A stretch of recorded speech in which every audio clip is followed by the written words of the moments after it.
and welcome to Bet by Numbers. This is Matt taking over for Mr. Brandon today as we are going into our Thanksgiving show.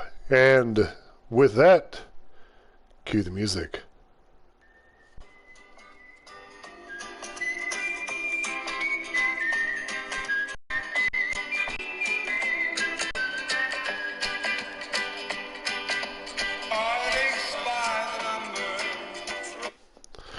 All right, we're coming into week 12 of the NFL football season, and it only gets crazier, to be completely honest. So we're going to start off with this pre-Thanksgiving show early on Wednesday, November 24th. We've got 3 games tomorrow, so everybody's got to get ready to see what numbers they got to bet by. Of course, every time there's a Thanksgiving game, we've got the Lions and the Cowboys involved. For years and years and years, the Lions and the Cowboys played. Everybody had to watch. Well, they didn't really necessarily have to watch. And over the years, they expanded that into 2 games. And now we have 3.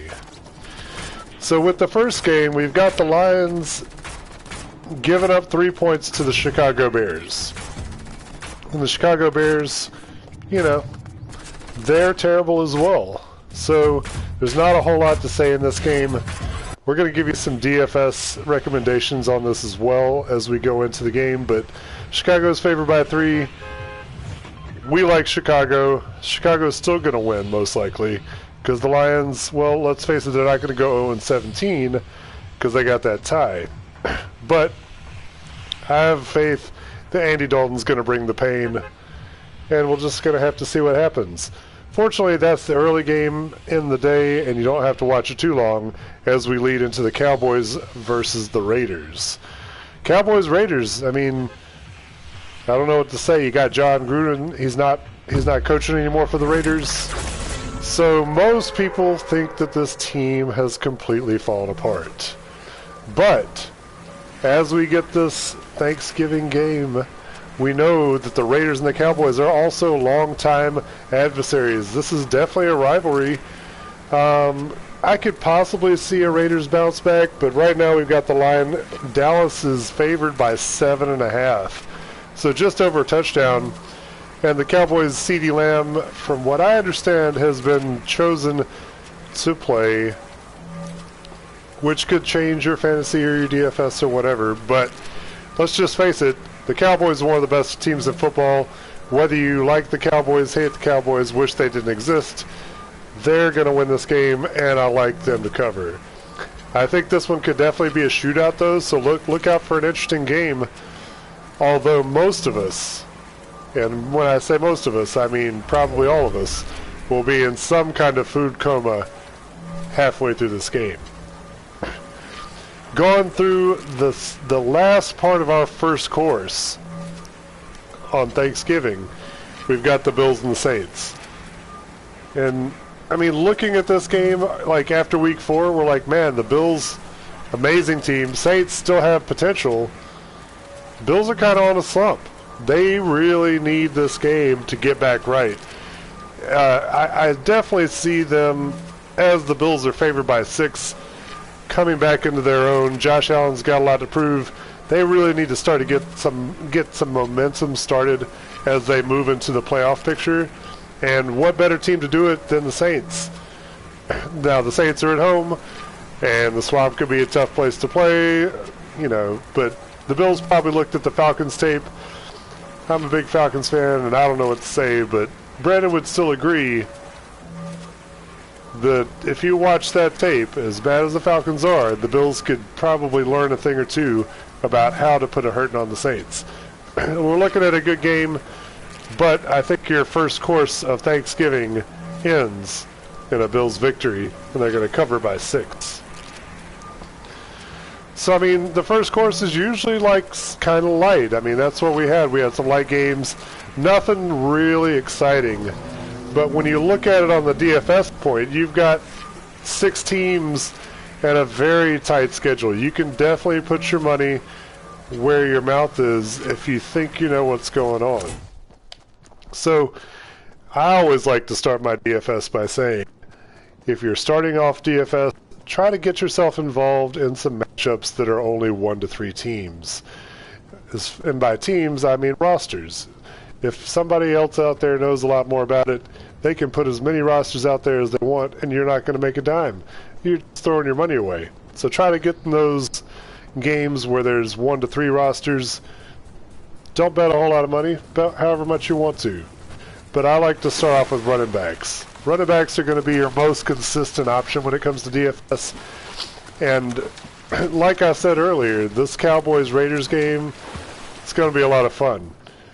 Mostly because you're going to see a lot of Ezekiel Elliott and Tony Pollard. Ezekiel Elliott's going to cost you. He's, costing $8K, but in this 3-game matchup situation, I think it's worth it to get Zeke and Tony Pollard. If you want to try to step it up a little bit instead of double stacking the Cowboys, you could definitely go in a different direction than that. Devin Montgomery for Chicago, as bad as they are, they're going to run the ball. Andy Dalton, the Ginger Ninja, he can throw the ball. So I look for Devin Montgomery without Tariq Cohen to be on the field all 3 downs. He's going to be available. He's going to score points. Next in DFS, we go to quarterbacks. Josh Allen's going to be your most expensive quarterback in this situation. He's going off at $7,800, which actually isn't too bad. Next, Dak Prescott, who a lot of people are going to like. Even with the heavy running game, they're looking to score a ton of points on the Vegas team. The Raiders are going to have a hurting coming on, but if you want both teams to score and you think the Raiders can go back, you got Derek Carr at $5,900. Finally, moving on. Well, not finally, but we're moving on to tight ends. Super exciting, I know. But if you want to spend some money on a good tight end, you got the Walrus with Raiders. He's going to cost you about $6,400. Schultze there in Dallas is going to cost you about $5,300. Or if you want to get cheap, you could always go with Cole Kmet. Cole Kmet with the Bears at $3,700. That sounds pretty tasty. Just depends on where you want to put your money. Defense and special teams is pretty much a garbage fire on a regular basis. I think it's pretty impossible to decide whether or not this defense is going to score points, if they're going to allow points. So you got turnovers, who knows? So I like to go this garbage fire and pick the cheapest one that I can. When it comes to these games on Thanksgiving, I like either Detroit or Chicago. You pick your poison. Detroit's going to cost you $2,400. Chicago's going to cost you $3,000. Not too bad if you ask me. So whoever you think is going to make the most turnovers, that's what you want to go with. Go with your gut. I always like to finish off with wide receivers. There's so many good wide receiver options, and by the time you've gotten all these points in the lineup filled up, you can know what you want to put your money into. If, for some reason, that CeeDee Lamb does not play, Cedric Wilson is a great option. Cedric Wilson with the Dallas Cowboys is going to cost you only $3,500. And with $3,500, that would allow you to put your money somewhere like, I don't know, anybody. Stephon Diggs. You can pay for Stephon Diggs. He's probably the most expensive one out there. But when it comes to these guys, I like Cedric Wilson. I like Emmanuel Sanders. This is going to be $4,800. Josh Allen's going to throw the ball around. New Orleans doesn't really have the most impressive defense, but neither do the Bills. And that's why I like Callaway at my top priced option at $5,000 to round up your Thanksgiving Day DFS. Moving on to the second course, we've got all kinds of games at 1 o'clock. 1 o'clock is the bounty time, and of course, we're going to start off talking about my Falcons, who are in a game in Jacksonville. They're going to call this a pick'em game. I do admit that our defense is trash here in Atlanta, but I expect the Falcons to bounce back. In a pick'em, all they have to do is win by 1, so why not pick the Falcons? I can think of lots of reasons why. unless they're playing Jacksonville Jaguars. Next up in our second course, we've got a divisional matchup with the Bengals and the Steelers. Bengals are sitting at home, coming off a win by, 7,800 field goals by their kicker, who probably upset several people in their fantasy matchups last week. But they're playing against the Steelers, and the Steelers might not have Najee Harris at full steam. So I like Cincinnati favored by 4.5 in this game to continue to move up the ranks in this really competitive AFC North. Next up in your second course, we got the green bean casserole. This green bean casserole is my favorite thing. And if you like green bean casserole, then you're going to like this game again with the Colts and the Buccaneers. We're talking Tom Brady, and we're talking probably one of the hottest teams in football right now with the Indianapolis Colts. Jonathan Taylor is on top of the world. And let's just face it, Carson Wentz looks like he knows how to play football again. And if you know how to play football, you might be able to beat the 44-year-old Tom Brady. Antonio Brown's not playing. There's some kind of rumor about, what's going on with his COVID vax card. We're just going to let the team figure that one out, but this is going to be an all-timer. Tampa Bay is favored by 3, but I think that Indianapolis rides that heat wave and takes care of Tom Brady and his Buccaneers. As we continue to get juicier, we're going to move on to something with a little more stuffing. And you know what's better than stuffing is CMC. That's Christian McCaffrey stuffing the ball down the Miami Dolphins' throat. We've got the Panthers favored by just 2 versus these Miami Dolphins. I think this could be a good game, but I think we see a lot of C-Mac. C-Mac is your bet here. And, let's be honest. Cam Newton did look pretty good in that game. And I think that the Carolina Panthers will have no problems putting these Miami Dolphins away on Sunday. As we move forward, we're deep into the second course. You probably got that sweet tea flowing. You might even need a cup of coffee before your pumpkin pie. But the Tennessee Titans are not favored as they go into this matchup against the Patriots, who have really kind of been an up-and-coming team here. As much as the public in Vegas like this Patriots, I like Tennessee to get back on track. They went ahead and ditched Adrian Peterson. The Bionic Man has been good in the past, but let's just face it, he's too old. I like a lot of Deontay Foreman in this game. I think that he's going to run all over the place, but I think that Mike Vrabel's Tennessee Titans are going to pull the defense together and beat the New England Patriots at home. Next, in this second course of action, we've got some family arguments.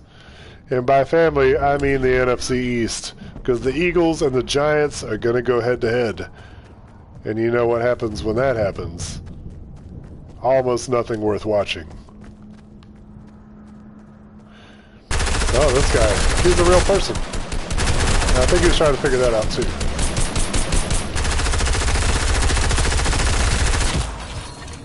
Well, I'm apparently terrible at this game, but that's okay, because the Giants are too, and with the Eagles only favored by 3.5, I look for Jalen Hurts and Devontae Smith to put these guys under.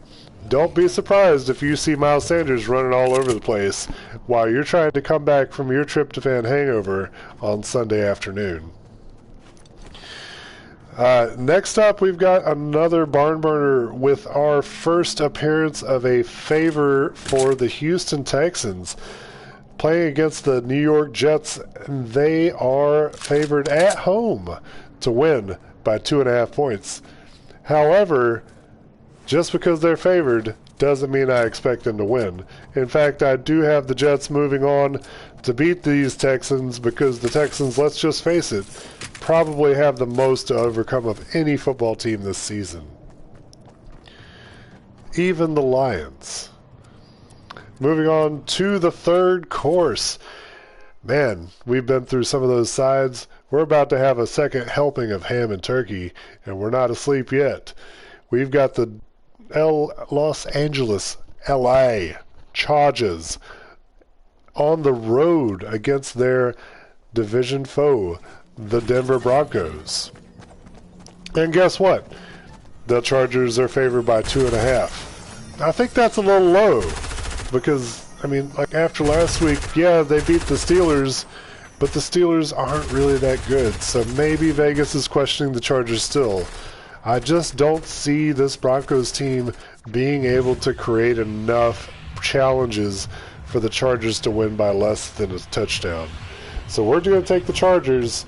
Austin Eckler had 4 touchdowns in the last game. Let's see what happens this time. I kind of expect a little bit more Herbert, but we'll see. Next up in our third course, we've got a juicy one, as we've got another pick'em game with the Rams and the Packers playing at Lambeau Field. Matt Stafford seems like he knows what his finger's doing again, even without Robert Woods on the field. And Aaron Rodgers' hair is still greasy. I like the Rams over the Packers, and probably the most watchable game of this upcoming Sunday afternoon.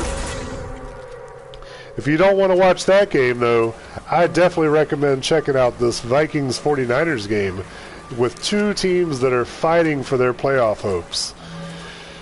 Let's face it, the San Francisco 49ers at home are favored by 3, but Kyle Shanahan gets confused, and the Vikings are primed to win in my eyes. I just think Kirk Cousins has a day of it, gets the ball around, and Dalvin Cook does the rest. I like the Vikings to upset the 49ers on the road and take care of that cover. Oh, goodness. Man, after this third course, we must all be full. But you know what you need when it's full? Time to sit back, relax, and watch another deep grinder. The Browns and the Ravens are playing in Baltimore on Sunday night. Everybody's going to be trying to figure out what they did with their weekend, or what they did after traveling across the country for this Thanksgiving period. And probably the worst traffic day of the year. The Browns have to go to Baltimore and deal with a 3.5-point Baltimore favoritism. But I'm going to be honest, the Browns look like they're going to get Kareem Hunt back this week, and with Hunt and Chubb in the backfield, I look for them to upset the Ravens this week to round out our weekend of NFL play. Man, that fourth course was nice. We had all the helpings we could get. I think we're going to go into dessert. What do you like for dessert? I like pumpkin pie myself, but you might want some sweet potato pie. You might just want some ice cream or a brownie or a nap. I think a lot of people are going to take off this Monday, but they're going to be taking off for nothing if they're going to be watching the Washington football team and the Seattle Seahawks try to figure out how to play this football team on a full stomach. Eat your dessert and watch Russell Wilson see if he can beat the favored Washington football team on the road and overcome 2 really lackluster games that he's put up for the rest of us to see. I like Russell Wilson to really make a comeback and beat this strangely favored Washington football team on Monday night for everybody to see. And let's be honest, the Washington football team did beat Tom Brady, but I see it a different way. Like Ron Rivera, he played in the NFC South. He knows how these teams play. There's nothing that he is surprised about. Even the Saints. But let's face it, he can't beat all of them. He just has to do what he can. And beating Tom Brady, that's going to be high on the list of things that save this guy his job at the end of the year. Washington football team might not be making the playoffs, but they beat Tom Brady. Well, we've been through all the courses of Thanksgiving. We got dessert and everything. You're still hungry for more, we got a few more DFS options for your Sunday lineups. Again, like I said, do not gamble frugally. Try to get involved in things that you feel like are possible. You know what most people think is possible? The number one running back this week, Mr. Jonathan Taylor, is going to cost you $9,100. If you think he's going to score 5 more touchdowns, I would absolutely not hesitate to spend that money. If you're like me, probably not spending the money. I look for guys that are going to be consistent. That guy is definitely one of those. C-Mac is another one. And C-Mac's going to only cost you $100 less. So we're probably not going to go in that direction either. Well, who I like this week is Joe Mixon. Joe Mixon's playing with Cincinnati, and I would have to say that, in my opinion, they're probably one of the most balanced teams in football. Cincinnati Bengals versus the Steelers. Joe Mixon's going to give you good points, and he's only going to cost you $7,500. The other running back I like to highlight this week is James Robinson. I know. He plays for the Jaguars, and they are terrible. We all realize that. But they are playing against the Atlanta Falcons at home, and the Atlanta Falcons have a terrible defense. James Robinson's not only good at running the ball, he's going to consistently give you numbers, and he's going to be their third down option. James Robinson couldn't be a better pickup this week for $6,200 at the running back position. And if you get close to that flex spot, or if you really need a couple budget guys, I really like Miles Sanders against the Giants for $5,100, or even Devontae Foreman playing for the Titans up in New England, pounding the ball for $4,800. For quarterback options, you got Tom Brady topping off your list at $7,600, which ain't too bad, to be honest. Tom Brady, man, this is going to be it's going to be an all-timer, and he's going to need a lot of touchdowns this week. We've also got Jalen Hurts. This guy is the number one quarterback in fantasy football, believe it or not. He's had lots of rushing touchdowns. Devontae Smith has really come alive, and I think these guys have grown together. He's going to cost you $7,300 at the number 2 spot. But if you're like me and you want to save some money and you still want a quality guy, you're going to take Justin Herbert for $6,600 against Denver, because he's going to throw a bunch of touchdowns and make you happy and maybe make you some money. When we look at tight ends, again, I like Hunter Henry. Hunter Henry with the New England Patriots is only $4,500, and I can definitely see Mac Jones going to him early and often. And if you want to spend a little less, we've got Mr. Conklin from the Minnesota Vikings coming in at $3,700. And if you ask all my buddies, they're pretty upset that Conklin stole some money from them last week in DFS, as he had a couple touchdowns. Conklin's been a pretty good and consistent target for Kirk Cousins, who likes to throw it all over the place. So I think he would be a good option. Finally, we're going to get to our defensive trash pile. And by the trash pile, I mean the treasure chest. If you want to pick the same treasure chest that we found last week with Houston Texans are going to cost you $2,300 in a game that they're favored to win. Oh my goodness. I couldn't think of a better option than Houston right now. Finally, if you still have money, we've got all kinds of wide receivers. And by wide receivers, I like to start off with somebody that's actually going to cost something, and that's Jamar Chase. Jamar Chase is going to cost you $7,300, but I really expect to see our young quarterback let loose, and Jamar Chase is early and often his favorite target. So moving with an expensive option to a not so expensive option, we've got Justin Herbert's second favorite guy, Mike Williams, coming in at only $5,700. I mean, come on. This guy was at the top of the wide receiver core early in the season. He's really discounted this week, and I would snatch him up if I were you. Finally, Brandon Cooks, playing for the Houston Texans, is going to give you the stats and only going to cost you $5,800. Or, you know, if you want to spend the most money on anybody, you could always get Cooper Kupp, who's going to cost you $9,600. And my final option at the top of at the top of the ladder is Justin Jefferson, who's just been absolutely on fire. He's going to cost you $8,300 this week. But, I mean, let's be honest. The Vikings are going to really have a fun time with the 49ers. Justin Jefferson's going to be necessary in order for them to win. And I just don't see them not going his direction. So with that, that's pretty much it for this week. We miss Brandon. We love you guys, and we appreciate you listening to us. Because we know, in the end, we all love football. I'm going to see if I can heal myself, and oh my goodness. Just in the middle of healing myself, I found myself on the other edge of the circle.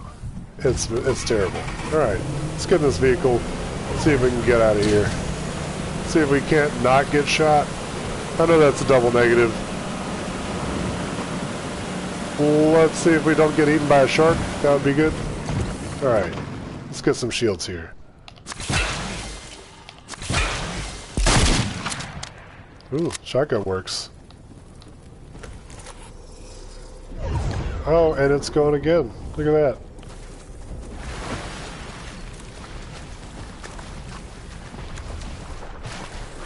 This circle really moves fast.